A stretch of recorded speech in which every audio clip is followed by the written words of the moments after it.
We're going to go ahead and start our first meeting of the evening tonight, and I'll explain how we can do that in just a moment. So we want to welcome everyone to this meeting of the Neighborhood and Community Development Standing Committee. Public comment is welcome. Anyone wishing to speak on any item on the committee agenda may do so when that item is up for discussion. You'll be recognized by myself. You'll come to the podium, which is right back at the front of the seating area, and you'll have 5 minutes in which to make your comments. For accurate recording purposes and broadcast purposes, we ask that all present speak directly into a microphone. Roll call, please. Roll call: Walters. Here. Vergia. Here. Townsend. McKiernan. Here. Now, under normal circumstances, if the first item on our agenda tonight were an item that we need to take action on, so I'm going to actually have to defer approving the committee minutes because we do need to take action on that. So I'm going to defer approving minutes from our most recent meeting. Since this first item is an item that's for discussion and for information only, we're going to go ahead and start the meeting. Commissioner Townsend has informed us that she ran into a snag leaving work. She's on her way, but will be a little bit late. When she arrives, she can pick up the discussion at that point, and then Greg Talkin and Debbie Graber will catch her up on any pieces that she missed sometime after this meeting is over. So going back to our agenda, we're going to defer standing committee minutes, and that then brings us to our committee agenda. And item number one on that is an update, a report, and some discussion about landlord training. Some of you may remember that about 6 to 8 months ago, we had a discussion about implementing a landlord training program as part of the overall rental licensing program. And at that time that we discussed it, we envisioned that it would apply to everyone who has rental property in Wyandotte County, and that it would be a short, low-cost, online training program that could be quizzed out of if you already had all of the necessary bits and pieces of knowledge. Since the time that we approved that ordinance change, we've had several succeeding discussions that have led us to bring it back to the table for discussion about the pros and the cons of implementing an ordinance that is broad, that is across everyone who has rental property, versus one that may be a little bit more restricted or apply to a subset of those who rent property. And so what we're going to do tonight is we're going to get an update from Greg and from Debbie, and then I think we have several people here tonight who would like to just share a little bit of their perspective with us. We are making no decisions tonight, but we are gathering information with the potential that we could modify our modified ordinance before it actually takes effect in 2016. So, Greg, if you'd give us some background and then open the discussion, please. Sure. Commissioner, I think you stole a lot of my information, so you've given half my presentation already.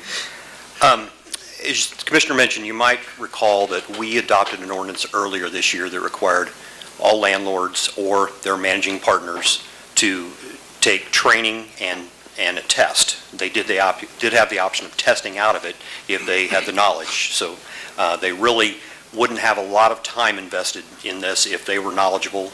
They basically went and quiz out and they would be done.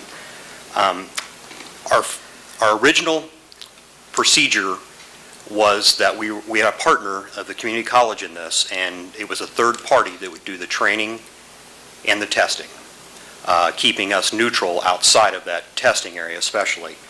The testing, whether they quizzed out of it or took the test at the end of the actual presentations, it was required to have 70% to pass. There was 10 questions per module, and there was going to be 6 modules. For the most part, the training was going to be online, so it was really accessible. Anybody could take it any time of the day or night and wouldn't have to worry about taking time out of their day to get this done. The community college was, however, after we got into this, they were going to provide some in-class training for those that didn't feel comfortable with a computer, but we were going to try to minimize that. There was proposed to be no cost to the UG. The fees were collected by the community college to cover their cost of implementing and covering the computer software needed to do this.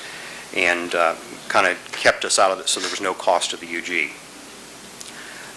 Now, for discussion purposes, options that have kind of been passed back and forth, and there are many variables of this, so one is to possibly look at subsets of all landlords and their managing partners and consider maybe just the problematic landlords, and problematic could be defined. We have not defined it for tonight's purposes, to whatever we feel those that are costing us more time or costing issues to the community, or new landlords also that have not been in the program, requiring them to go through the training, and maybe not require all landlords that have currently been existing for a year or a number of years.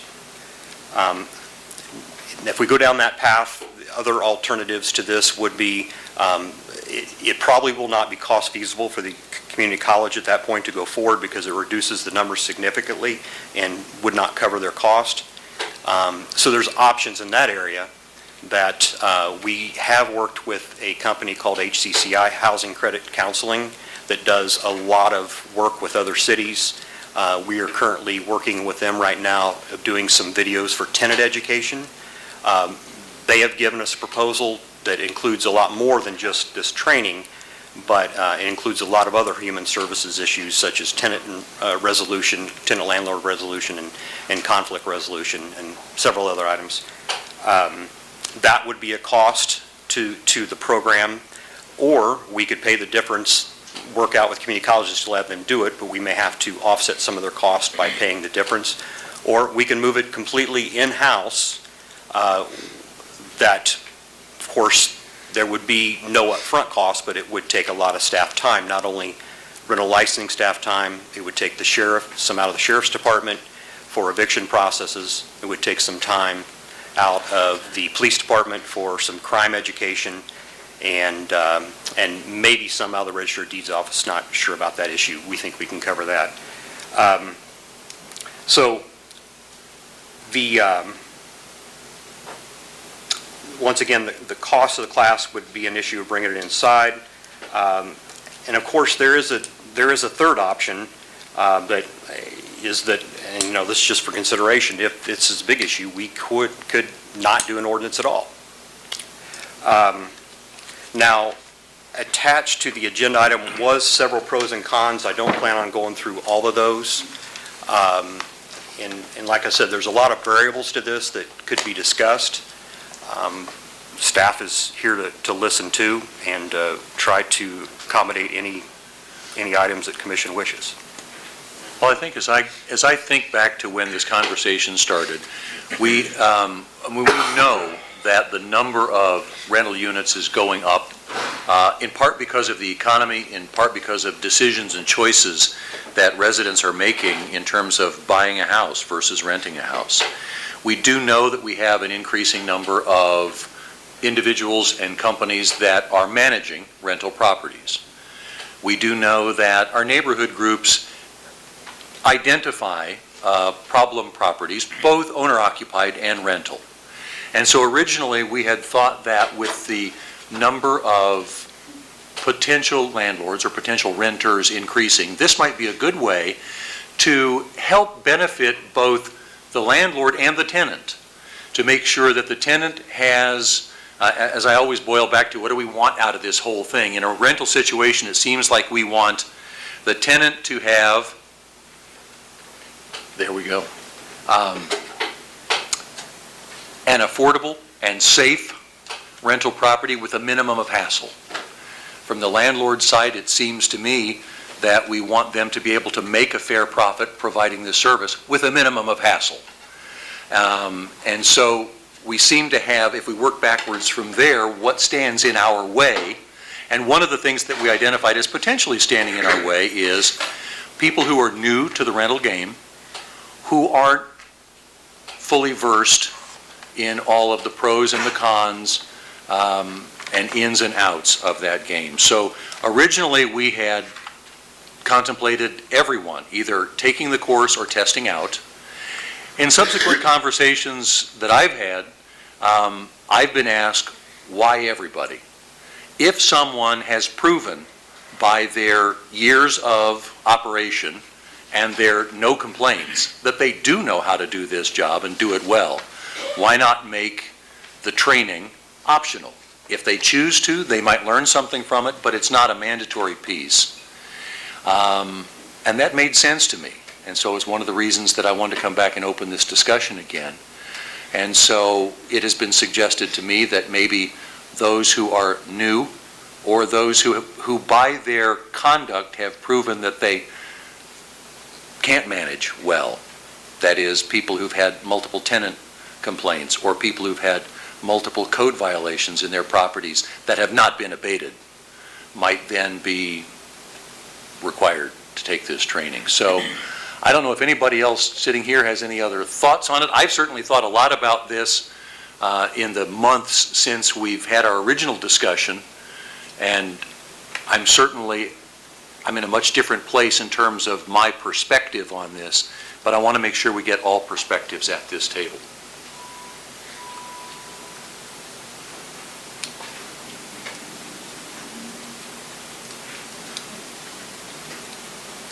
Yes, ma'am. Well, what the heck, I'll start it off.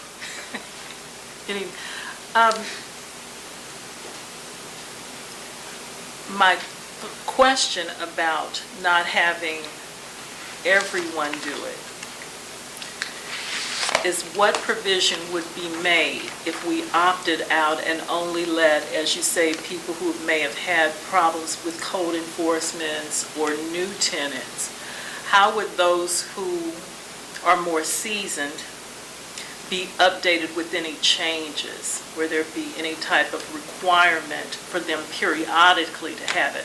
I thought initially when this was proposed that to have everyone take it was a good deal, to bring everyone up to a certain level. I do not recall from thereafter what the plan was for renewal or an update. The original ordinance did not have any continuing education after the initial testing and training. It's something that we did say that we could consider later after we got this up and going. So there was no continuing education from the initial training. Yeah, as we originally envisioned it, it would be a one-time thing for everyone who's already in the business, as you said, to kind of bring everybody up to the same level. And then after that, it would only apply to those who are new and seeking a rental license for the first time. That's correct.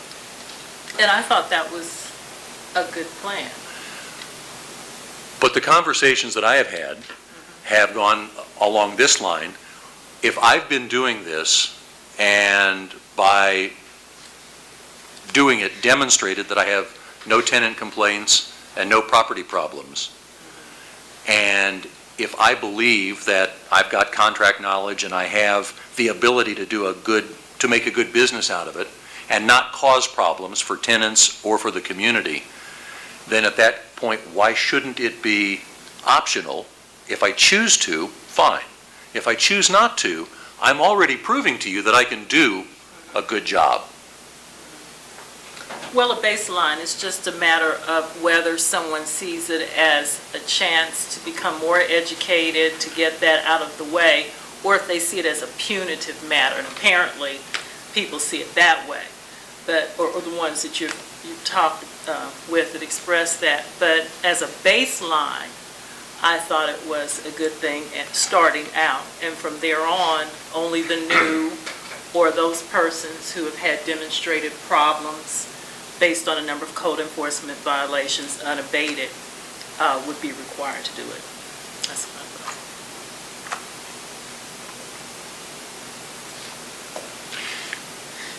thought. And at this point, I do see several faces here of people that I have talked with and who've given me a good perspective on some issues, some aspects of this issue that I hadn't considered off the bat.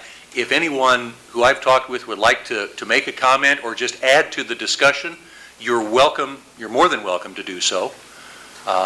We would just have you come up to the podium. We'll actually put a microphone there so we can hear you. We can just, take it out of its clip and put it up in there. Actually, Greg, so that you still have one, let's transfer this one over to you.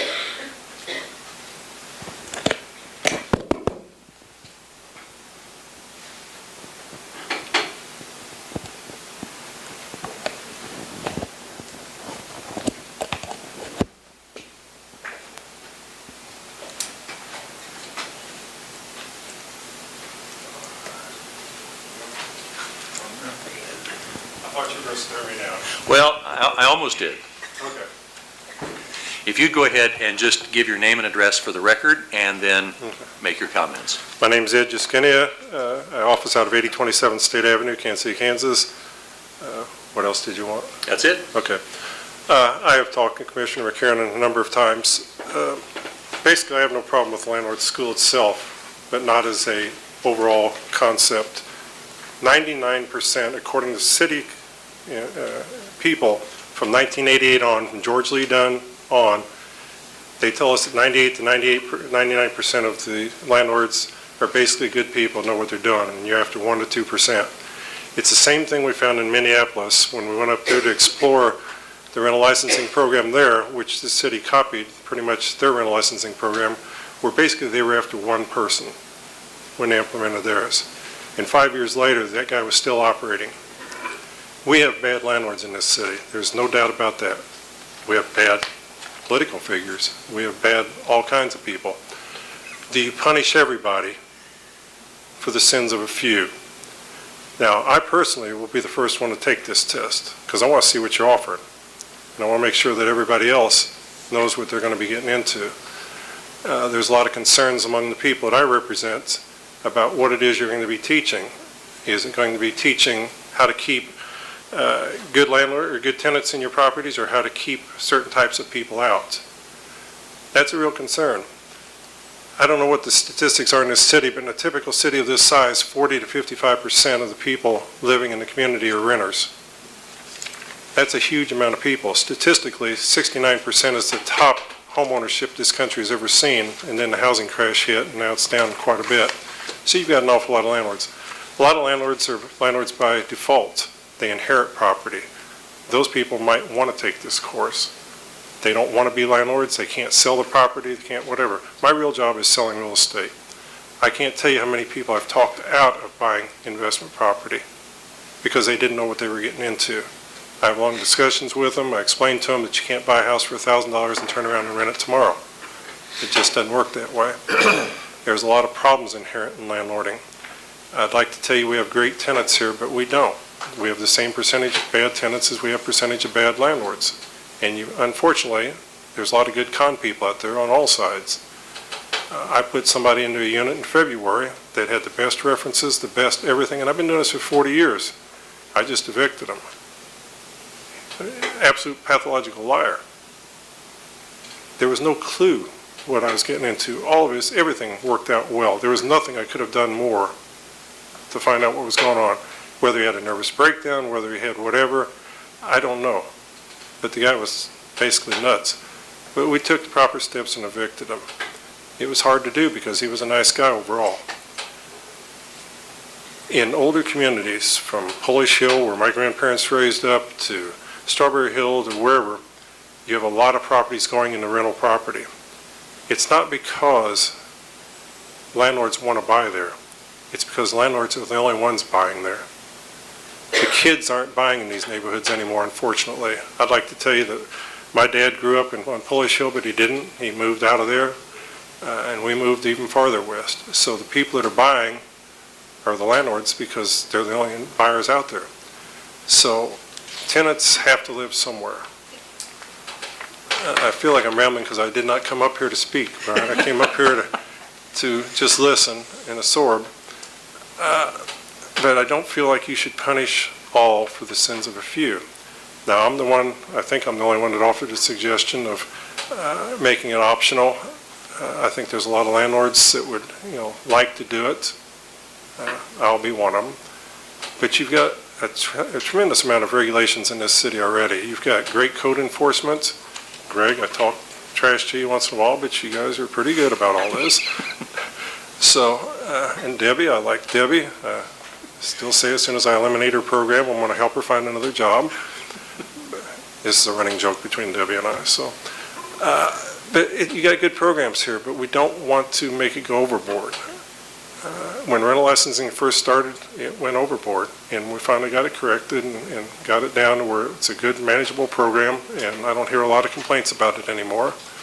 And the people that are complaining about it are those of us that are required to complain about it because we're supposed to, and those people that just don't know what they're doing. But overall, Debbie's running a very good program.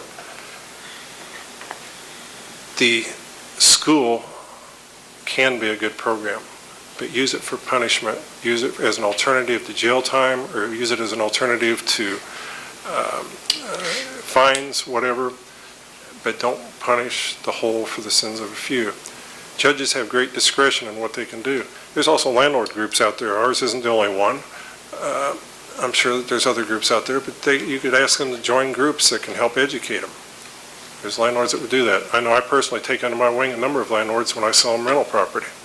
I want them to succeed because I don't want them to be an embarrassment to other landlords.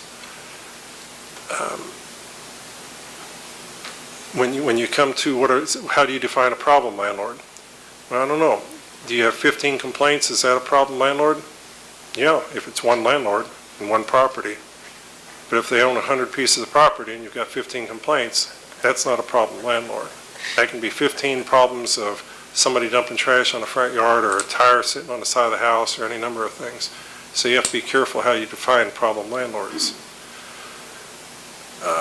Fair is fair, and that's all I'm looking for personally, is just a fair way of doing this where we don't drive potential landlords out, because that's one of the big things that happened in the mid-90s was a lot of potentially good landlords looked at Kansas City and said, too much regulation there, we're going elsewhere. So we got kind of an influx of less than desirables for a while, and finally now we're getting to the point where we're getting people wanting to invest in this community again as landlords. You want those people in here. You don't want the people that are going to do the bare minimum just to keep their property up. You want good landlords. And my group represents mom and pop landlords. We don't represent the big chains. We don't represent the big owner-operators. We deal with the mom and pop stuff, and we've chastised a number of our own, and we've thrown a few of our people out and told them they should talk to an attorney and find a way to get out of their property because it's not good for anybody. So anyway, I don't know what Thank you. I appreciate it. Okay, thank you.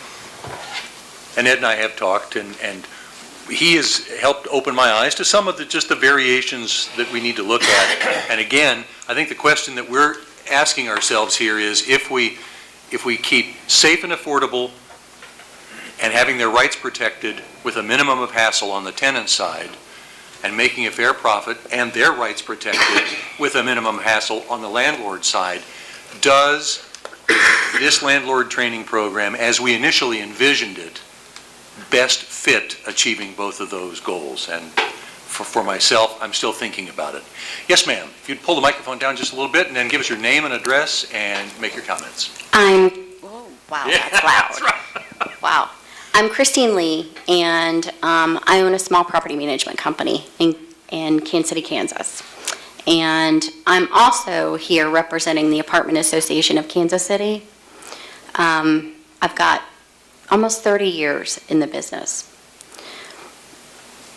I've sat on the board of the local Apartment Association as well as the National Apartment Association, and oversaw 5 states in what we call Region 5 for the national. There are a lot of benefits to what I think you guys are trying to do, and I fully agree on many levels as far as implementing this program. I think that what this can do is educate these investors that are coming in from other states, because I know from many former clients when they, and nothing against realtors or brokers, but they don't educate, they don't know how to educate them on the good and the bad of property management. They don't know all of our legislative issues, the everyday ins and outs. And so I think new owners get a false impression of what it's going to be like to be, a landlord or, multifamily owner. And I've seen that happen with, honestly, no less than 5 of my former clients, and I've had 3 of them lose their properties because they had no idea that you have to put aside an escrow for, future capital items. One of the things that the Apartment Association of Kansas City or any other, and I'm not just, promoting them, but I do believe in that. And there are many programs that, can be offered through the Apartment Association for independent rental owners. They have a whole program put together of learning information, discounts, benefits. I think most people that are independent rental owners, is what we call them, don't know that there are those programs out there. And if you guys could put into place, maybe a preferred, property management or property owner, and have those people go through some sort of educational process, you're going to have a much higher success rate. You're not going to have these, blighted homes that are, deserted or even blighted properties, multifamily properties. So I think that it would be beneficial for this committee to work with, some of the local associations, the Apartment Association, Heartland, Landlords, Inc. Let us all come together, put the information together for these new owners on the knowledge that we have. You can't lose in that situation. And so, like I said, I strongly believe in this program, and I think that there should be something in place just from the many years that I've been in Kansas City, Kansas, and I've seen this. I've seen the non-educated, investors come in and have all these expectations of, how much money they should be making, how their properties, should be performing, and then they get a false sense of how hard it really is. So we're more than welcome, or more than willing to work with you guys, and maybe some sort of like co-op educational subcommittee or something like that. But we just wanted to let you know that we're here and we're open to that. And we've got some very educated individuals that would be happy to work with y'all. Fantastic, thank you. So what I've heard so far is support for the general concept of having a training program available, but still figuring out how we apply that and how we roll it out, to whom, what information, how it's presented, that we could still continue to work on.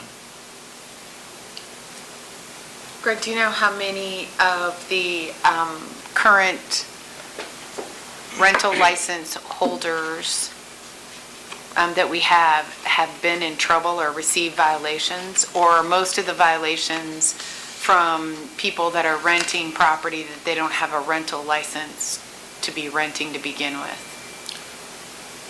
I would comment on the problematic, and that term, as mentioned here, could be widened very. I would say that is limited to 5 to 10% of the landlords we have, which is about 3,500? 71. Or 7,100, I'm sorry. Probably around the 5% range is the ones we're always dealing with. So 7,100 people hold, or 7,100 properties have a rental license, and 25% of those currently are a problem. Not 25, probably 5. 5% of the 7,100 are a problem.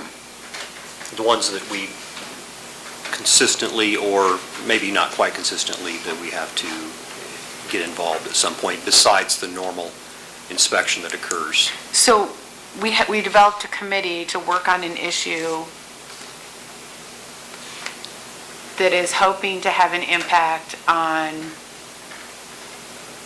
70 properties in our county. Well, if we did the subset of all, that would be 70. If we're looking at the ones that, and we would have to define the threshold for problematic. Also, the subset that's been considered as new, which we are estimating new landlords are about 500 a year, which seemed high to me, but that would include landlords in there that also own properties already. They're just acquiring other properties. If we limit it to those that are completely new, not having properties, we're probably down to around 200, 250, somewhere in that range. Are we growing the number of landlords or rental property in our county? Yes. At what rate? I don't have a percentage rate. I don't have the percentage rate either, Commissioner, but when I started this program in '97, we were looking at about roughly 6,000 buildings. That was in what year? That was in '97. Okay.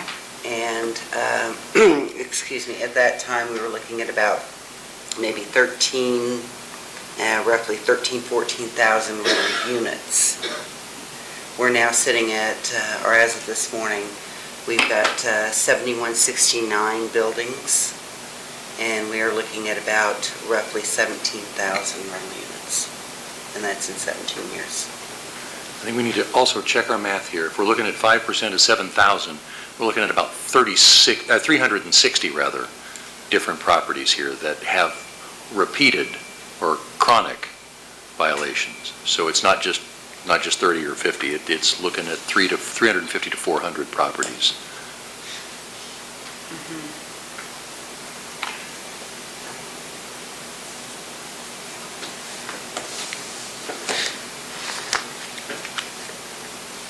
And just, so that you understand, we are receiving approximately 30 to 50 new applications per month.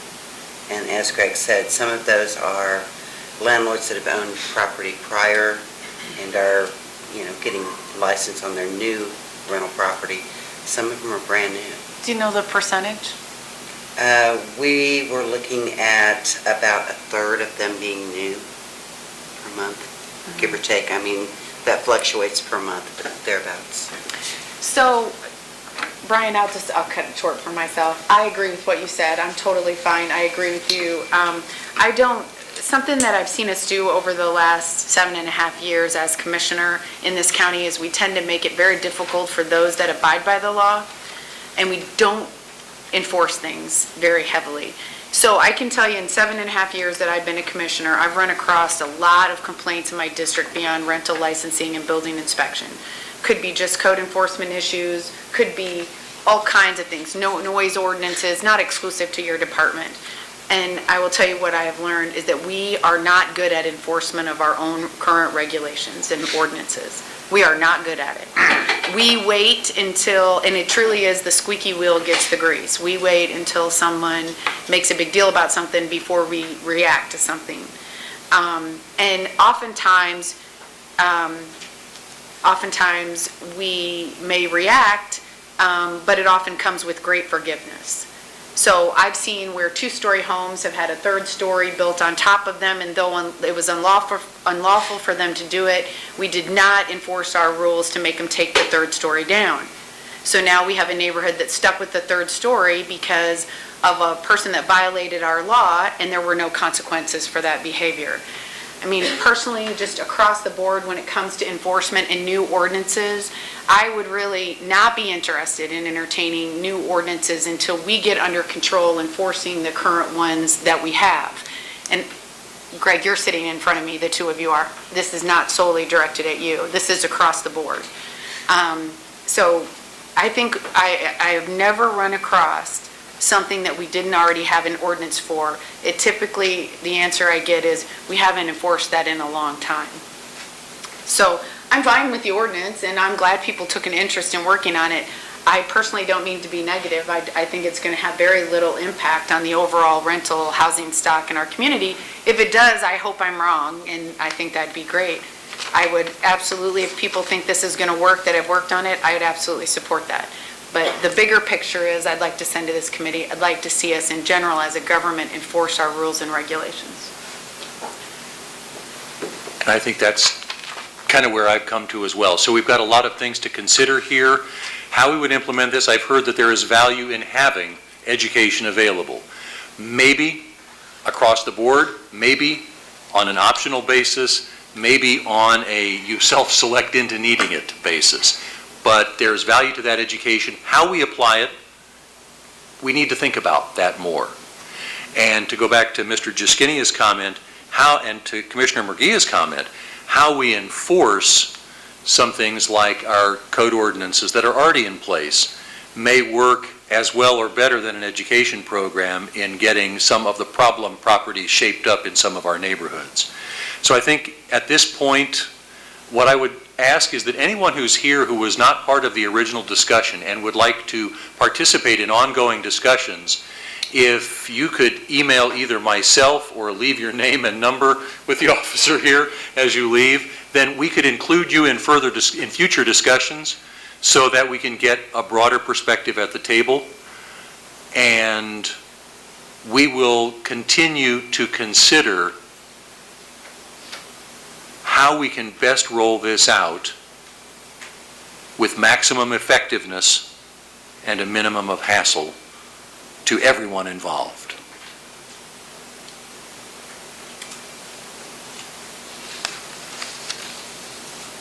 Any other comments or questions?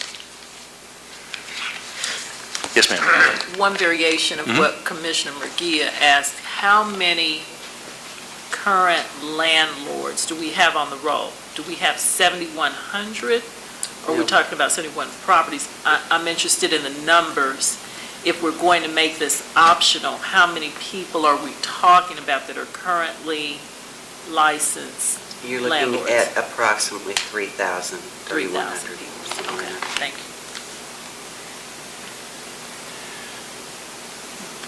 We will take, oh, go ahead. I'm sorry, I do have one quick question.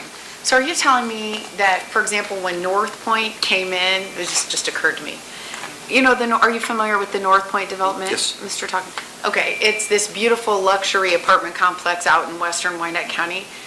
Did Hunter Harris with Lane 4 have to go through landlord training? This is not a requirement yet, but they would have, if we kept the current ordinance, they would be required to. Yes. That's just nuts. Sometimes I think we create so many problems for ourselves. We make a lot of rules for a few people that really box us into a terrible situation. I doubt very much that Lane 4 is going to be interested in going through the Wyandotte County Landlord Training Program. But, you know, I'm all in this for whatever the group decides, but I just think we create our own stumbling blocks to development in this county, and that is just absolutely insane to me to put those kind of stipulations on people that is their profession. But Well, the beautiful thing is we left enough lead time in this that we have plenty of opportunity to have further discussion and to modify it, again, so that we get maximum benefit with a minimum amount of overhead and hassle on everyone's part. So we'll take all the comments and the pros and cons sheet. Thank you, Greg and Debbie, for creating that. We'll take that, we will have further discussions, and we will bring back to this group some suggestions down the road for refining. Had her hand up. I'm sorry? The lady in the blue dress had her hand up. Yes, was there someone who'd like to make a comment to the group? you can come forward. I thought I saw the lady in the blue dress with your hand up. Did you have a comment, ma'am?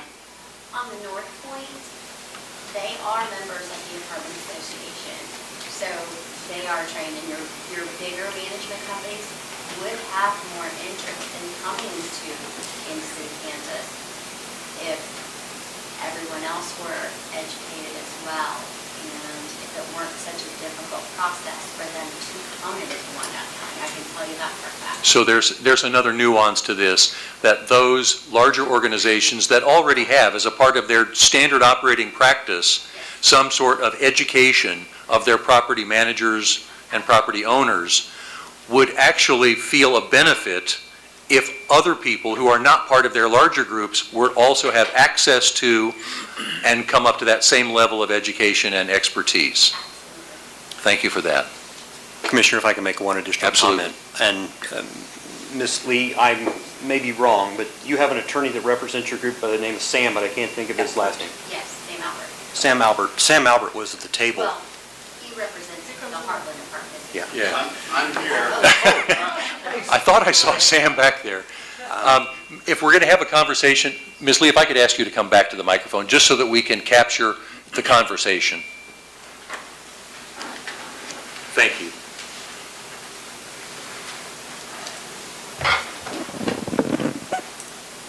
So go ahead. Well, I just was coming, that they were at the table, both the Housing Committee and I believe the Subcommittee, when this was discussed. Okay, now I understand. So a representative of your group then was a part of the initial discussion and the creation of both the ordinance and the proposed educational elements that have gone along with this? Right, and we are two separate associations. The Heartland Apartment Association and the Apartment Association of Kansas City. So, but we work together Okay. legislatively, educationally. So yes, we did have representation. So we will continue to have discussions about the best way to move forward, and I would encourage everyone who wants to be a part of that discussion to let either Mr. Talkin at the NRC, the Neighborhood Resource Center, know, or myself in the Commission office know that you'd like to be a part of that. We will make sure that you're part of the discussion so that we can make this happen the best way possible. Beautiful. Thank you so much. Thank you. Appreciate it. If we can move backwards for just a moment, please. Since we do have a quorum now, we can go back to our first item of business, which is approval of our minutes from our meeting of April 28th, 2014. I would entertain a motion to approve those minutes. Move for approval? Second? There's been a motion and a second. Any discussion? All in favor signify by saying aye. Aye. All opposed by saying no. The ayes have it. The minutes are approved as submitted. Item number 2 on the committee agenda tonight is land bank applications. That's Mr. Slaughter. Do we do these one at a time? I don't think so. Unless we want to. Chris, can I just move for approval on these, or do we do them one at a time? I'd like, if you can do the first batch. The second one we need to take one out. Okay, move for approval on the first grouping of land bank properties down to 725 Troop Avenue, I assume you mean? The side lot applications? Yeah, side lot application. Second. There's been a motion and a second. These have all been approved by the Land Bank Committee. Any further discussion? Roll call, please. Roll call, Walters. Aye. Murphy. Aye. Townsend. Aye. McKiernan. Aye. So we've approved all of the applications for yard extension, and now we have some items in the second group. Yeah, in the donations, we're just going to request that 3304 North 57th be removed. As I was working it, I soon discovered that it's going to be slotted to be in the November tax sale. So eventually it's going to come this way. This will give us an opportunity for someone to possibly bid on it at the tax sale, so. Move for approval on the remaining items? Second? There's been a motion and a second to approve all remaining donations to the land bank, excluding 3304 North 57th. Any further discussion? Roll call, please. Roll call, Walters. Aye. Murphy. Aye. Townsend. Aye. McKiernan. Aye. Thank you, Mr. Slaughter. We appreciate it. You're welcome. We actually wrapped up our business a little bit ahead of when we anticipated we would. Economic Development and Finance Committee will begin, I believe we have it slated for 6 o'clock. Do we not go over goals and objectives? We had nothing that we had identified for discussion, but if there's something you'd like to bring up for discussion.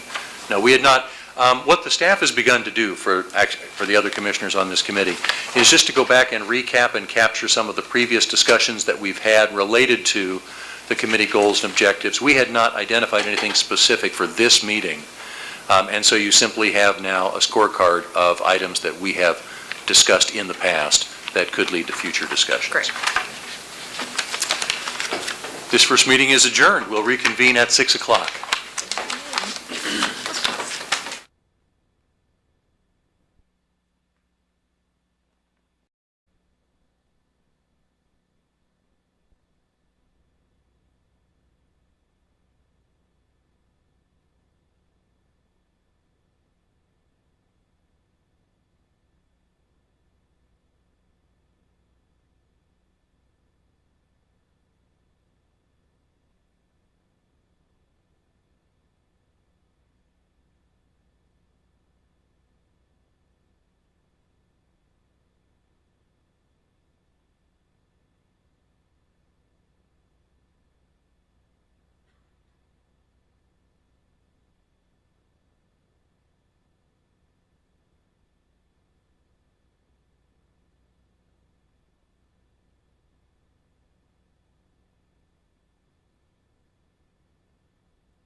So we would like to welcome everyone to this meeting of the Economic Development and Finance Standing Committee.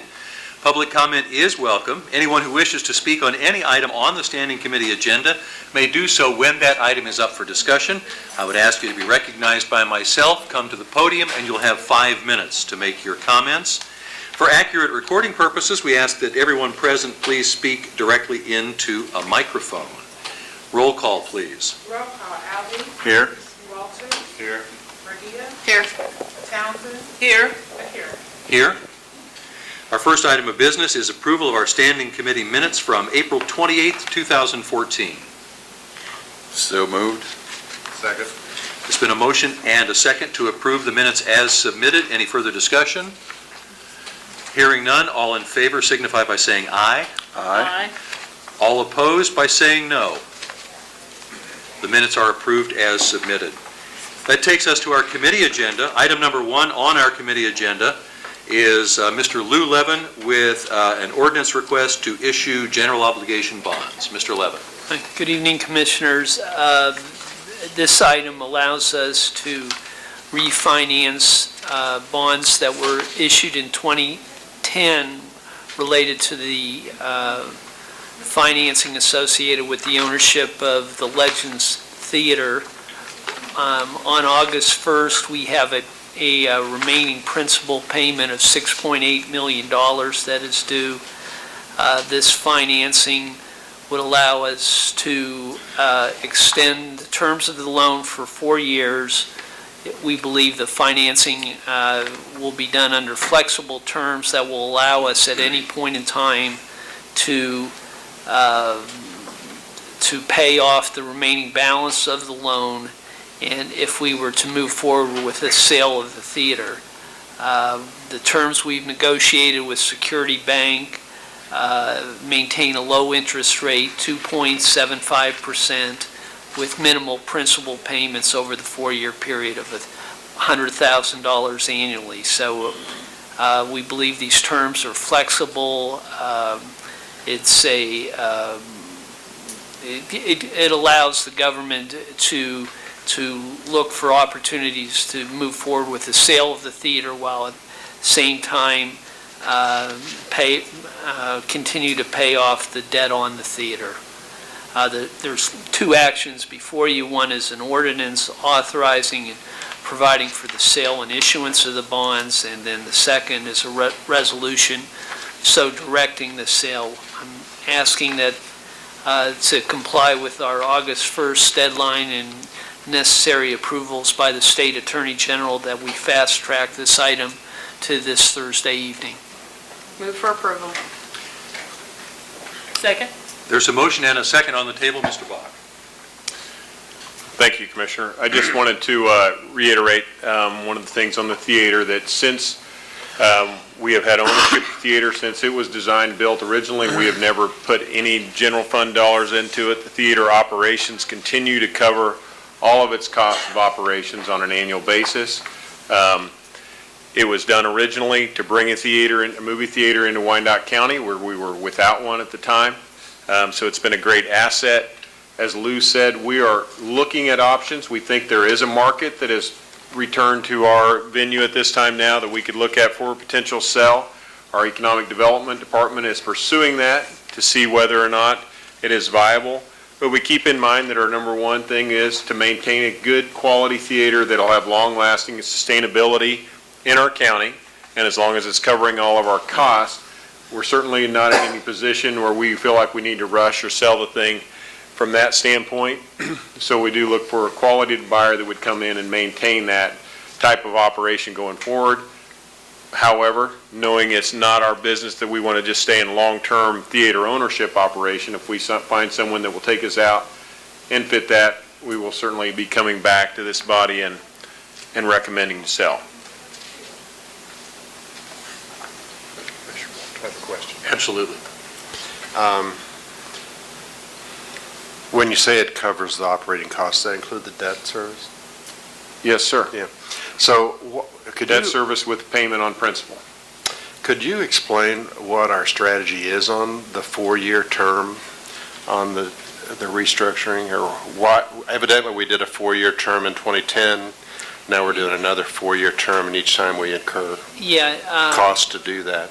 Yeah, we do incur cost of issuance, but at the same time, on a short-term financing, we're able to maintain a low interest rate. If we were, for example, to do a 10-year term, our overall interest rate could be a couple percentage points higher. Okay, thank you. So since we do need to split these apart, we have both an ordinance and a resolution. Would the maker of the motion be willing to amend her original motion to specify the ordinance and fast track to the July 10th meeting? I'm amending my motion to include the ordinance and fast track to the, what Brian said? July 10th meeting. July 10th meeting. And does the person who made the second agree with that change? I do. All right, so we have a motion and a second to approve the ordinance and fast track to July 10th. Any further discussion? Roll call, please. Roll call, Alvin. Aye. Walters. Aye. Padilla. Aye. Townsend. Aye. McCarron. Aye. And then a motion to approve the Resolution. And do we need a fast track? Yes. Fast track to the July 10th commission meeting. Second. There's a motion and a second to approve the resolution and to fast track that also to the July 10th commission meeting. Any further discussion? Roll call, please. Roll call, Alvin. Aye. Walters. Aye. Padilla. Aye. Townsend. Aye. McCarron. Aye. That concludes item number 1. Now, back to my agenda. Item number 2 on the standing committee agenda tonight is a report, a budget actual, or basically a budget summary report. And the item on your agenda, it says, at the request of Commissioner McKiernan, and while I in fact did pass along that request, I must say that Commissioner Walters was the one who originally came up with the idea that it would be good for the members of this committee, at least, and the commission as a whole, to have a periodic update after we pass the budget in terms of how are we doing with actual compared to the budget that we projected. So Mr. Levin and Finance have come up with a sample of how a report could look, and I'll have Mr. Levin present that. Okay. Commissioner, I guess I'll begin my comments by saying that I had hoped to have this draft report to you. I'll say at least in a week before this meeting for your review, but just given other items that we're currently working on, including a budget that will be presented to you, I was unable to do it, but I did get this at least 30 seconds before I began my comments. Anyways, the format that we're looking at, I'm certainly interested in your comments. The government has a number of funds, and on the first page, and we looked at totals through May 31st. We may, if we do this in the future, present this report as a quarterly report, but this, if you take this report as an example. So on our very first page, we have a summary of all funds of the government, and you see the total budget for those funds, our current 2014 budget, and what our actuals are in terms of revenues to date, and then on the column, sort of pink colored, is the expenditure budget, and then the actuals of expenditures to date by fund.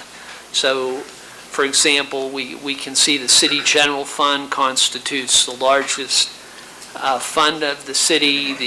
We have grouped the funds by tax levy funds and then other funds. And so the tax levy funds include both funds on the city and county side of the budget. And then just a comparison of what our revenues are and expenditures through the current period. On the remainder of the report, we've provided more detail specifically on the three funds that make up the consolidated general fund. And those three funds are the city general fund, County General Fund, and then the Consolidated Parks Fund. So there's 2 pages that summarize revenues and expenditures, the first 2 in aggregate for all 3 of those funds, and then an individual summary for each, the City General Fund and County General Fund and Consolidated Parks. So if we look at the page in the document that says Consolidated General Fund, and then the first page being revenues, you can see that our total revenue budget, tax revenue, is $155,862,000. The revenues we received to date were, as of through May 31st, a little over 67 million, and then it's broken out by category of revenue. And so certainly property tax is the major revenue source, and actually you see as of May 31st, we had received 55% of our property tax revenues. The treasurer actually did a tax distribution in the second week of June that really has brought that figure over 95% of our budgeted revenue figures. So from at any one time, those numbers can change significantly. The sales and use tax revenues are received monthly. The BPU pilot, we also receive monthly. However, through May 31st, it might look like we have a relatively, I'll say a smaller percentage of our pilot revenues. We actually received we receive our monthly pilot payment generally the first week after the end of the month. So our 5th pilot payment of the year was actually received in early June. We will receive 12 payments, though, during the course of the year. So that's generally how the revenues work. On the expenditure side, we've tried to list the major categories of expenditure. Certainly payroll is the largest, but you see some other large categories, the trash contract being one of those, and we try to list others. And so the same format is followed for each of the other general funds. So with that brief overview, I'm certainly interested in any comments if you find this information useful or you have suggestions.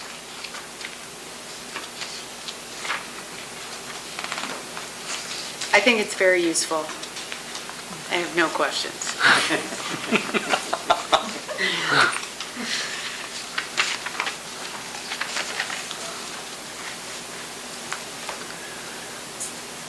Would a quarterly basis be a sufficient way to do it?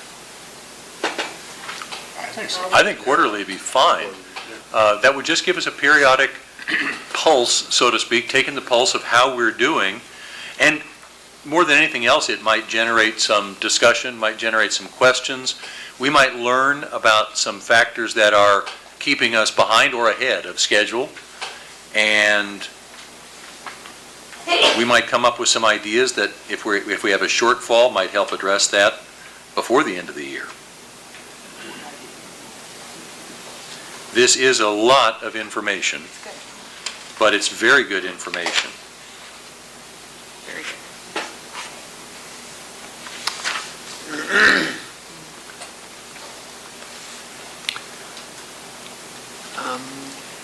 You certainly, as you have more time to look at it, you could email me, with any individual comments you might have also, or questions. Well, this item is really just for discussion only, but it sounds, from what I've heard at the table, that people think that this format of the report would be good, that having it on a quarterly basis would also be good, and if anyone has any additional comments, if they could just send those to Mr. Levin in the next few weeks. We will begin to try to target getting these on a quarterly basis. And then if we, as a committee, could just get these with the rest of our committee packet, then we'd have about 7 to 10 days to review these, and if we have any questions, to either alert you ahead of time or bring those to this table for discussion. Correct. Fantastic. Thank you. I love it. Thank you very much.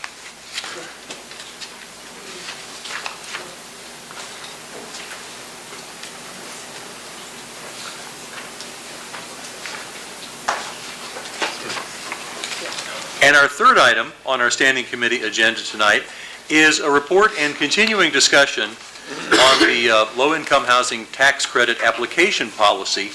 This is something that we've discussed before a couple of times, and we ask our economic development staff, Mr. Brakovich and Mr. Brockman, to go back and reconsider how we might make changes to this policy and to the procedures for this policy to improve it.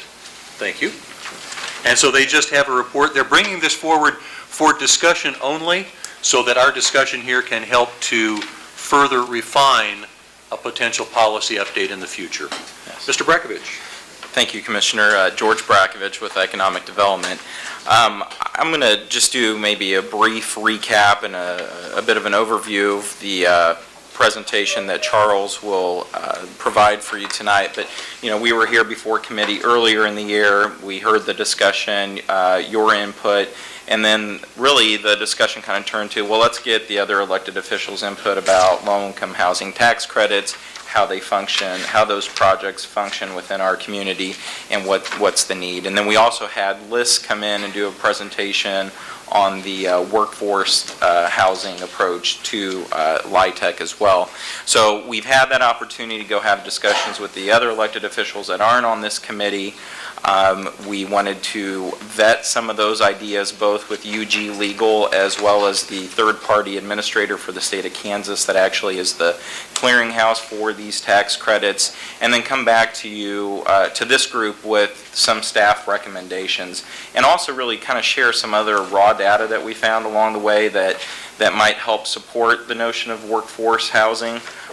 Just in terms of what our community snapshot looks like right now from a financial or median household income perspective.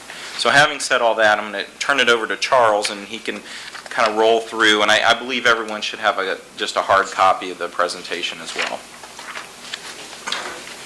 Good evening, Commissioners. As George said, we put together this PowerPoint for a discussion and recommendations, and I'll move through it as quickly as possible. If you have questions along the way, I'll be glad to answer them, or you can wait till the end and we can go over the discussion. So, per the EDF, there's a moratorium on the acceptance of LIHTC, which is Section 42 low-income housing tax credit applications to the end of June. What we did is staff went out to economic development, had discussions with the other elected officials that are not on the ED&F standing committee. And we're coming back today for the recommendations. The concerns that ED&F had were the scoring matrix, rubber stamping, veto authority, and the number of LIHTC projects by commission district. Our discussion points with the other elected officials is what is a LIHTC to a developer, the ERC versus the UG 2004, the scoring matrix, LIHTC general qualifiers, and a LIHTC as a workforce housing. Through their responses, these are some of the items that they were most interested in. Increase the points in the matrix and add prerequisites. The establishment of mixed-use projects like retail, commercial, market rate, and LIHTC. Preference for more points based on number, mix, rates, and size of units. They also talked about renovate and or tear down old LIHTC projects and replace with new. And then replace the old housing stock with market rate LIHTC projects as infills. So with that in mind, going over all of this, we contacted the KHRC, Kansas Housing Resources Corporation. We wanted to see what kind of monitoring that they would do on projects. So KHRC maintains a 30-year land use restriction agreement with each owner of the property through a LIHTC project.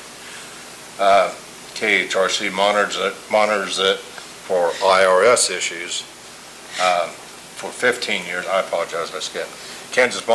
KHRC monitors the property for 30-year term. They do physical inspections of the property every 3 years and annual inspections of reporting data.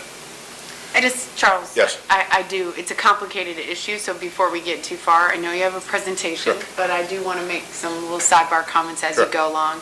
Because for people that aren't super familiar with them, you can kind of glaze over after so much information. Okay. So I just want to clarify that I have yet, unless you could correct me or Doug could correct me, I have yet to see KHRC shut a housing complex down for bad physical inspection of the property. Usually my experience, and I have a ton of experience in trying to force KHRC to hold higher standards to the quality of housing stock that have LIHTC on them, that have low-income housing tax credits on them. And I will tell you, my experience with them has been, you complain about the condition of a property, they go in and tell the owner it's a problem, and they give them so long to fix it. There is never a situation that I'm familiar with in Kansas where they've shut them down, where they've actually shut them down and entered into some sort of relocation program. So just know that, for example, some apartment complex can have 20 violations a month repeatedly, 40 violations a month repeatedly, and as long as they come in and they fix them, they continue to operate. So it's a very reactive system. It is not proactive at all. And if you don't have a good organized tenant base, which most of the low-income housing doesn't have, to have a voice for their living conditions, they're probably living in not great conditions, in my opinion. So that's a big issue with me. I just wanted to bring it up while you were on it. Well, and that's a good point, Commissioner. The first 1 through 15 years compliance is an IRS statute, and it talks about 8823, which is the reported noncompliance. And if they don't correct their violations within 60 days, they can have their tax credits pulled, or a percentage of them. And Charles, that's true, but nobody is going to default on those, because that's a huge amount of money, which leaves the company with those tax credits that have received those credits liable, so they'd have to pay them back. So it's easier to wait for the complaint to come in about the violation and fix the violation than be proactive and actually provide decent, affordable housing. And also the state does their violations, and those violations are up to $500 per unit annually. So that's to be substantial. And that was our question back to the state's third-party administrator. It's like, well, I mean, technically, in 15 years, there could be some deterioration, but really, how run down are these facilities going to be? And there seems to be a pretty big drop-off in enforcement from, IRS issues to being fined on a per-unit basis. And so, but you're right, that's their current policy. It is truly a great example of the squeaky wheel gets the grease with low-income housing tax credits. If you let your guard down for a minute and you stop paying attention and you stop complaining or you stop monitoring, when really it's none of our jobs to monitor someone else's property and the condition of it. But given the fact, and I would just say my personal experience, that low-income people tend to be ignored more than others, I would just tell you that often their voice is not heard when they complain about the condition of the property. And that it takes usually an elected official or a community organization to stand up and speak on behalf of those people. And as I said, it is more lucrative for the developer to wait for the complaint to come in and resolve the problem then than to be proactive. There's no incentive to be proactive and create a positive environment for these people. Next, we have a slide here that's hard to read, but you can look in your handout. What we did is, we looked typically at 60% area median income. And we looked at the LIHTC housing income and rent limits. And so we wanted to compare it with the neighborhoods in Wyandotte County. So if you look at 60% AMI, the annual income is $29,400, and for a one-bedroom, it could be up to $788. Over in column 2, a one-person household, there are 14 neighborhoods that fall under the 60% AMI. And as you go across, and we just did this as a comparison, going across to the third column, there's 2. And going to the fourth, there are 4. So it is a lot, evens out, and then it starts increasing again. So we thought this was an interesting piece of data to share. So again, HUD sets those AMI standards. We know what the income limits are, and then we also know through that same system what the rent limits are, and that's gross rent, so that should include both your rent and your utilities. And so what we wanted to see is, well, how many of our neighborhoods already had household median incomes that were either at or less than those HUD numbers. And so what we found, like Charles said, is just going through the first column that, 14 of our neighborhoods had one-bedroom households that were already at or below that 60% AMI. And so really what we try to do is kind of maybe work it backwards a little bit, saying, well, if you earned an income of $29,400, so let's say that's just a little bit shy of $15 an hour, how many employment opportunities were there in Wyandotte County where we actively pursued development deals that we knew a pay scale was going to be in that $12 to $15 an hour range, and we offered incentives to attract that, but perhaps that wasn't going to be there wouldn't be new housing units available to support those types of employees or those jobs.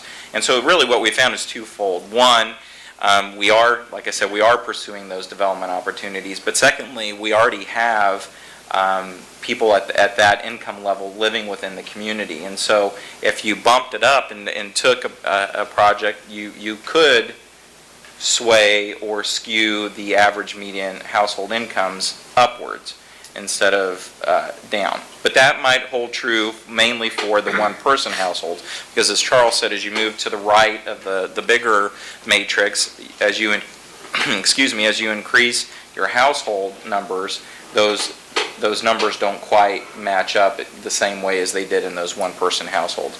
So really what we used this was to ask the state's administrator, can we target, if we did a LIHTC project, can we say there are only one-bedroom units? Can we have a heavy hand on the market rate, the combination of market rate apartments and LIHTC to try to steer LIHTC towards just the one-bedroom units? And I know Charles had that conversation with them, coupled with all the other recommendations we had, but we thought this was an important piece to share with you. Again, it shows a snapshot of what our community looks like now, and is there an opportunity to introduce this type of product to both service the existing community as well as attract new development? And I don't know if we have a solid answer, it's just a rhetorical question for now, I guess. Here's some pictures of some apartment complexes, townhomes, that are examples of our existing LIHTC projects. And I just add, Charles, that some properties get LIHTC, and they also get additional subsidies. So, I don't know if you put Silver City on there to get me going or not, but I'll be glad to speak about it. So, since you brought it up, so Silver City Apartments, 169 units, has LIHTC. In addition to LIHTC, it has what is referred to as an old 202 contract. So as long as the owners of that property who do not live in Kansas City and live in Topeka fill a unit with a living body, it's up to them how they screen them, short of being a felon. So regardless of what their history is, as long as they're not a felon, and I'm not sure they screen that, they move them into these units, they receive a fair market check from the federal government, which pays 100% of the rent on these units. Though normally, the renter's responsibility, they have to pay a percentage of their income. So I'm just going to make up a number, Gail, and I'll stop talking fast. But let's say this fair market rent is $1,400 in one of the units. There usually is some responsibility on the tenant's part to pay a portion of that. But it is not worth the tenant's portion of the rent is not being collected because it's not worth the landlord's time to collect it, because so much of the majority of it is mailed to their mailbox in a check from the federal government. So, for example, if an apartment complex is $1,400 a month, and the government is paying $1,100 of that, and it's delivered to your door, why would you hire somebody to go around and collect the rent, the remaining of that rent, when you're already well above what it costs to operate the facility? So I refer to it as sort of a racket that they have going here, and it's the epitome of abuse of what the intent of affordable housing was. That's just my opinion. And so on average, as I said during my presentation when we did our district tours, the average income on this 169-unit apartment complex is $196,000 a month. It's a huge amount of money. And that's the check they don't have to work for. It's, for example, it's like rental property and they just receive automatically a check from the local government.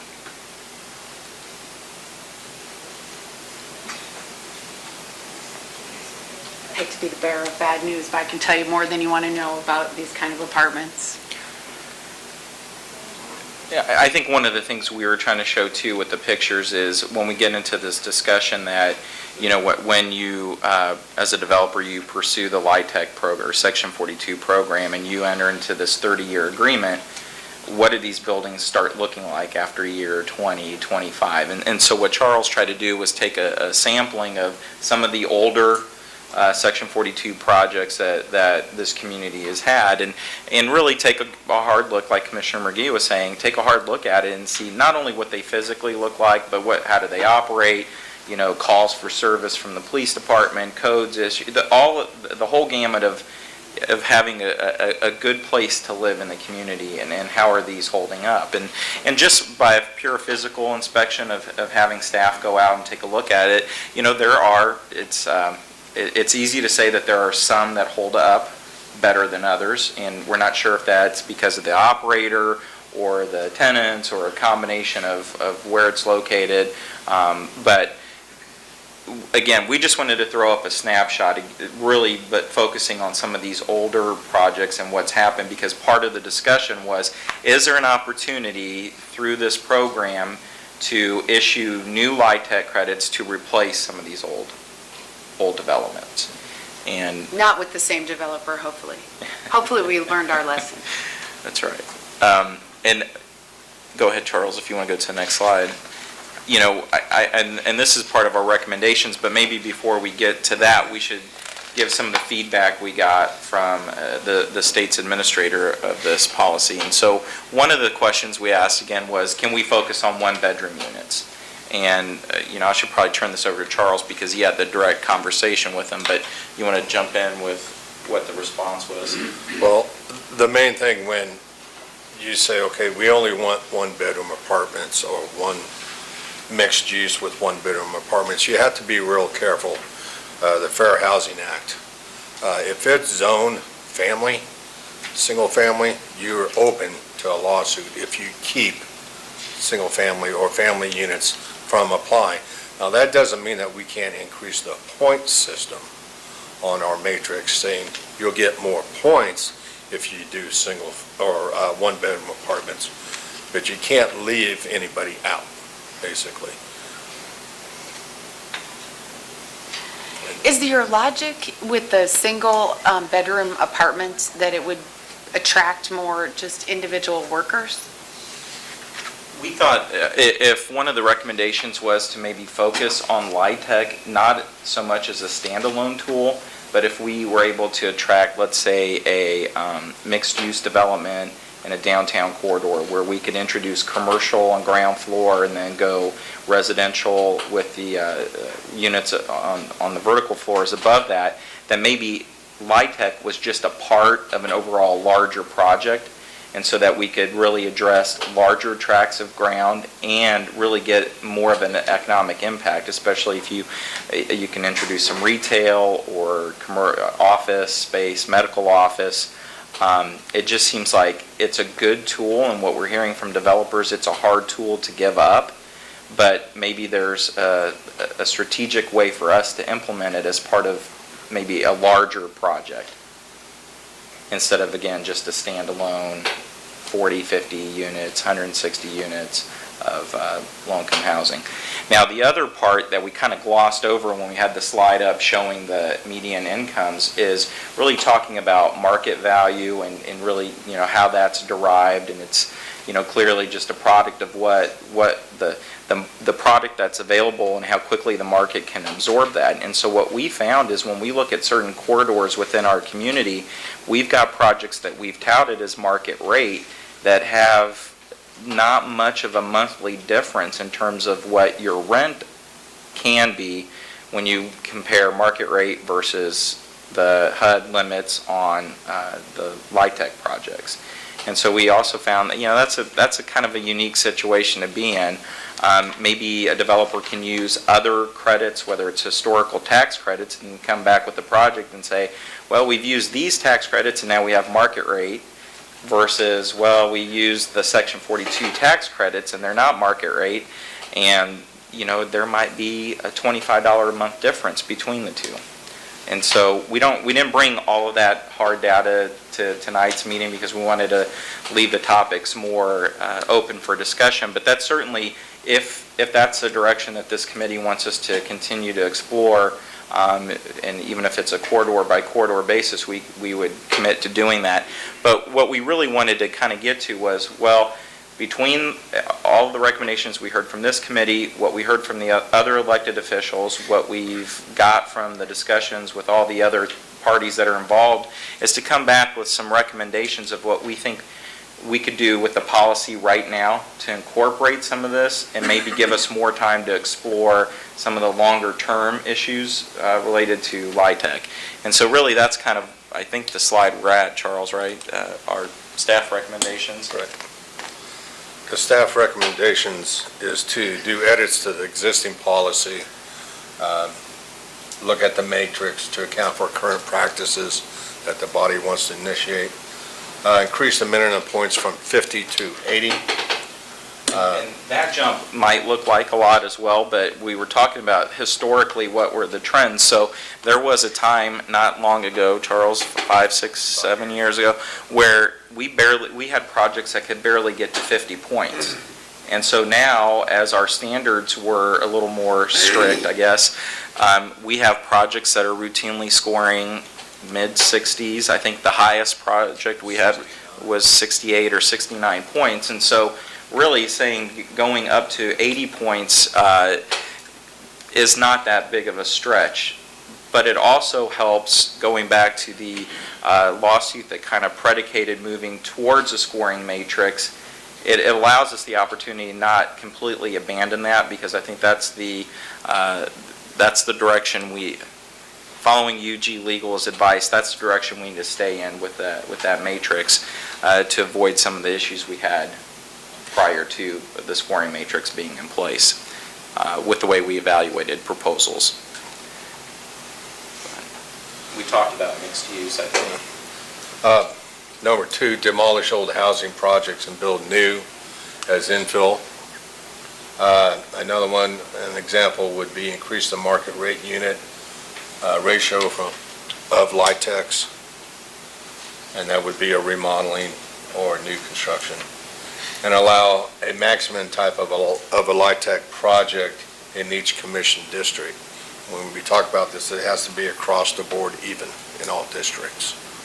And then No, it review. doesn't, just my 2 cents, it doesn't need to be even. If anybody here wants a lot of them in their district, I don't need any, so I'd be fine with that, just so you know, And then it's on the record. the last one is review of the tax credit policy biannually as we move forward to monitor the tool that we put in place. Yeah, for me, you guys did a really good job on this. It's just a hot button for me. I have one in my district that drives me crazy and drives our police department crazy. And I think it's a terrible, bad use of our police department, the amount of time they spend at Silver City.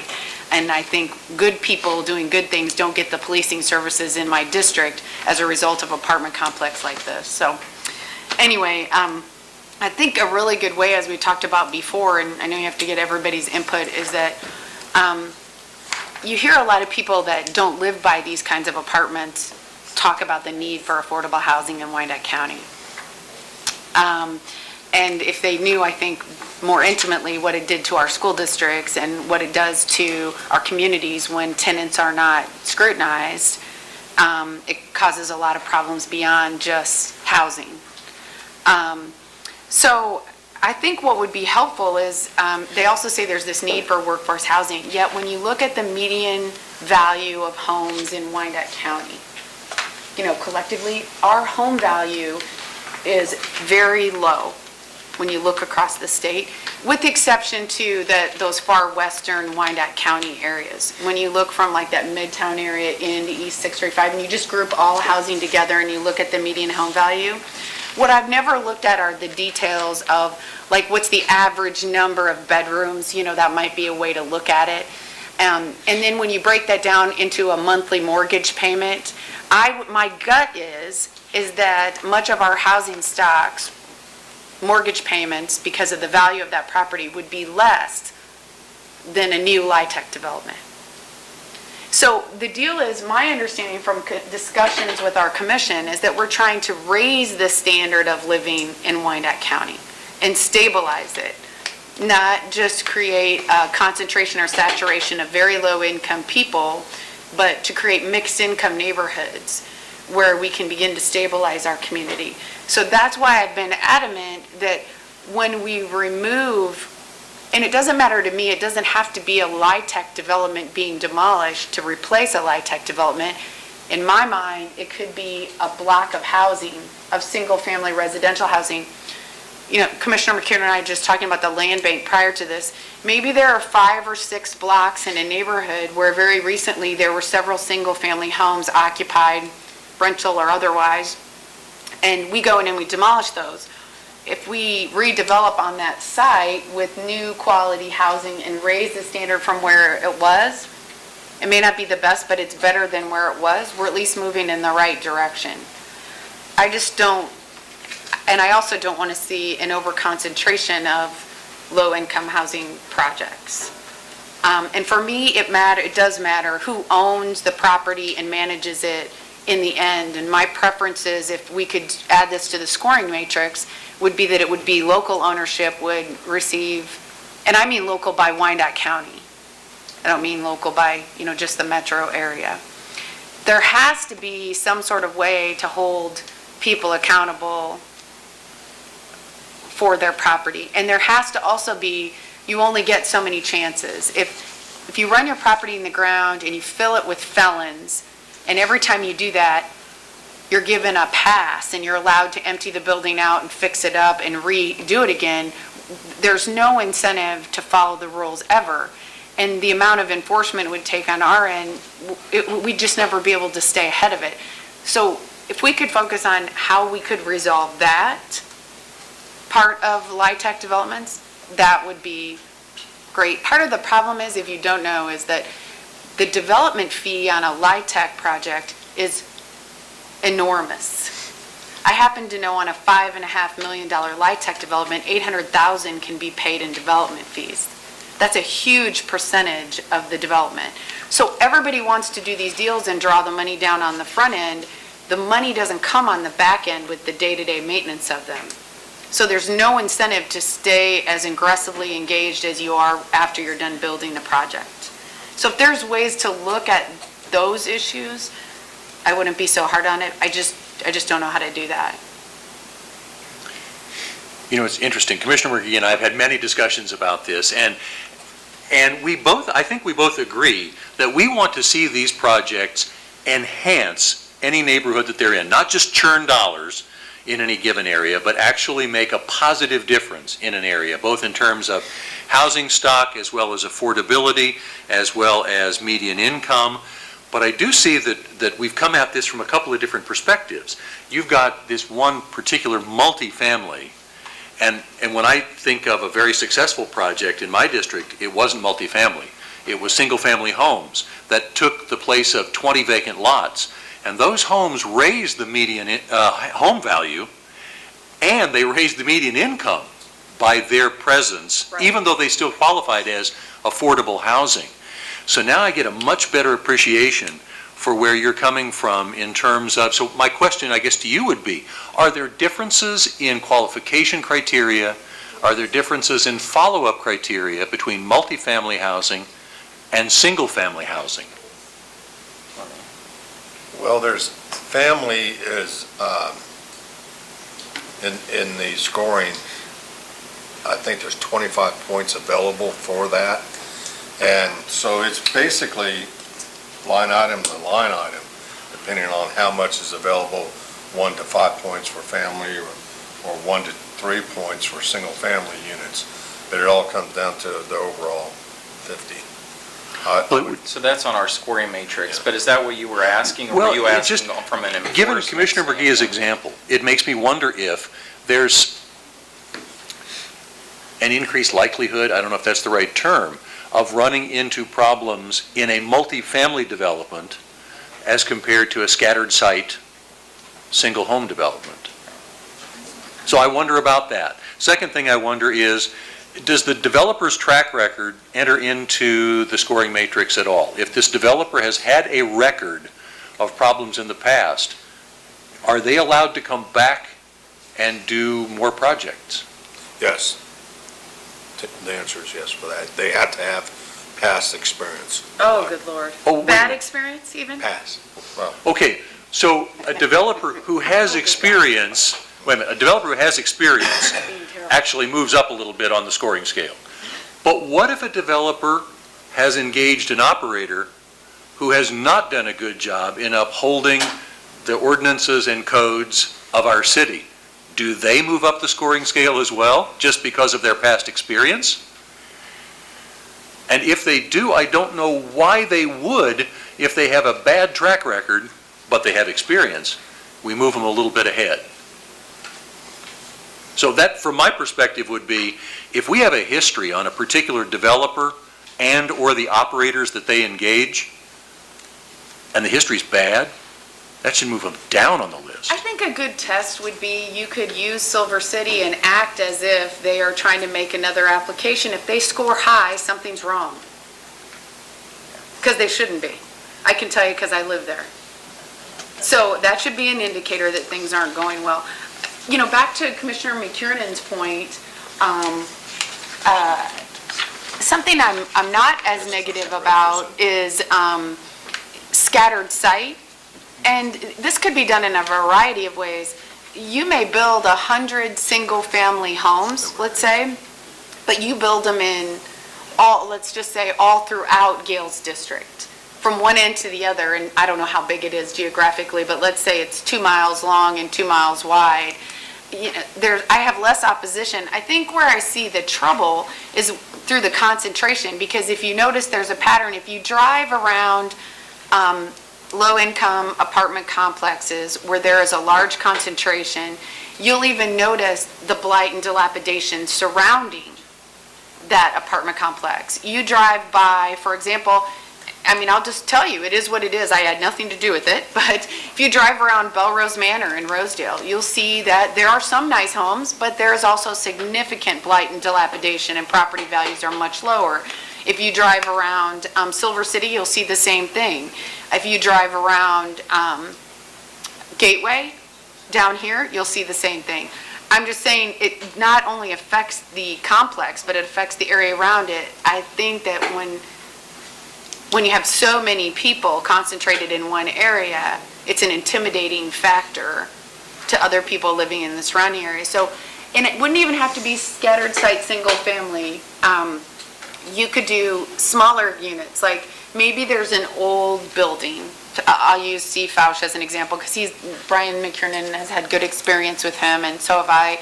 So let's say there's an 8-unit old building that you could renovate, and you'd have 8 LIHTC units in that. And then maybe as part of that same deal, you go a mile away, and there's a building where you could do 8 more, and then you could do 8 more a mile from there. Then at least it's more of a scattered site, and you don't have this huge concentration in one area. I don't know if it would be necessarily exclusive to single family, but single family would be, in my opinion, scattered site, single family should be, in my mind, the highest scoring. And I think we discussed this at some length back in January, I think, and I think you and I were coming at it on that day from scattered site, single family on one hand and multifamily on the other end. And I do see that there could be a potential difference between those two approaches to this housing. These houses, Commissioner Murguia suggests that the physical inspection may not yield any sort of corrective action. Aren't these residences, these dwellings, these buildings subject to the same code ordinances that every other home in the city, every other building in the city is subject to? Yes, Commissioner, they are. So we shouldn't need a physical inspection by KHRC, because we should catch all of these before KHRC even comes out to do a physical inspection, shouldn't we? I would say yes. But there's The bigger, sorry, Commissioner Go ahead. McKiernan, not to break in, but what we don't regulate are felons in each of these units. I think the bigger issue is that the state does, at least does the minimum required to keep the property in a condition which doesn't draw a lot of attention from the city. It's usually the lack of screening that the owner is doing that causes all of the problems. So, for example, the city doesn't come out and check whether or not the person living in the unit is a felon or not. That's a federal regulation put on the LIHTC development, and that's the responsibility of the owner. I see. That just, by happenstance, happened to come out that there were a large number of felons living at Silver City Apartments. When it came out, they took corrective action. But how do you police that?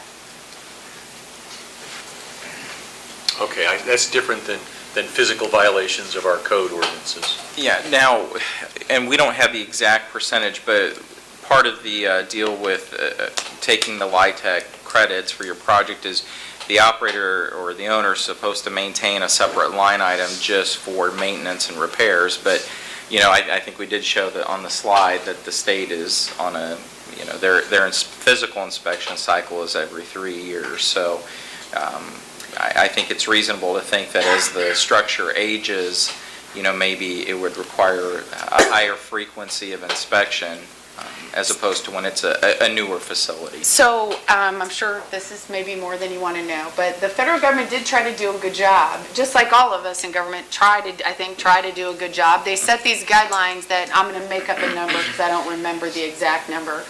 So, they have said 20% of the revenue incurred from this property needs to be spent on maintenance. I'm just making that up because I can't remember the number, okay? 20% has to be spent. It's in order to keep the property in good condition. So you could see why you think that might work. So what our current owner, I just happen to know this for a fact, at Silver City does, they set up a separate corporation, they hire themselves at 20%, and then hire very cheap, low-level labor, and they keep the difference.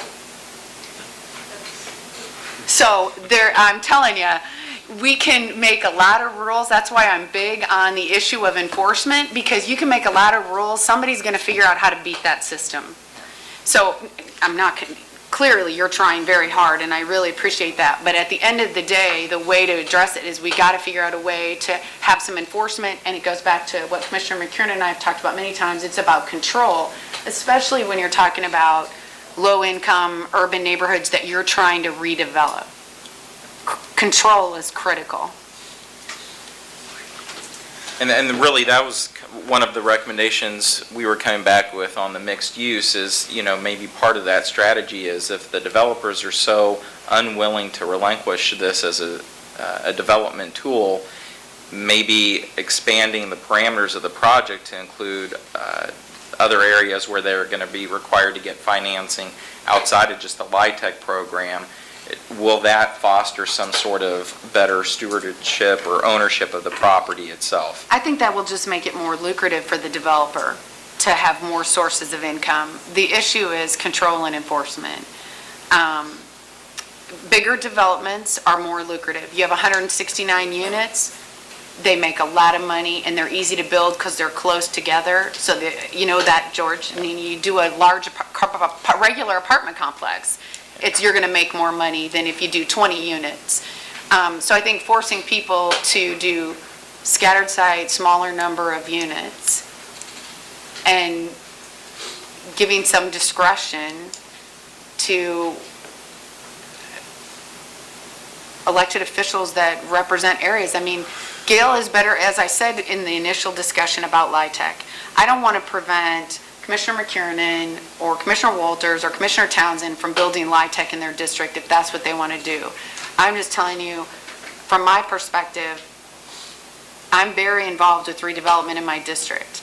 And adding a large LIHTC development in a very specific geographic area would cause lots of problems for my redevelopment plan.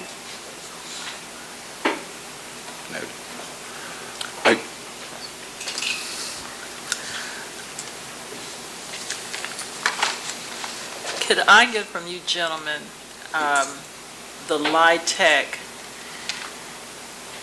housing stock that's within the first district?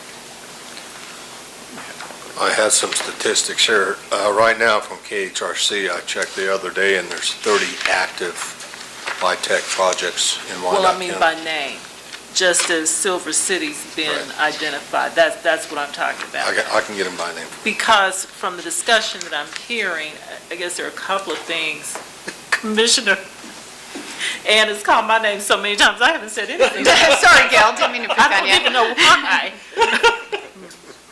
why.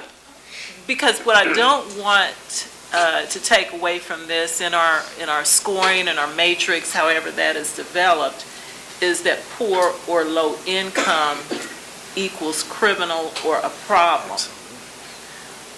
Gateway, I can remember back in the day, was, a very nice place to live. I don't know what its current status is in terms of LIHTC or not. And you really have to ask Commissioner Maddox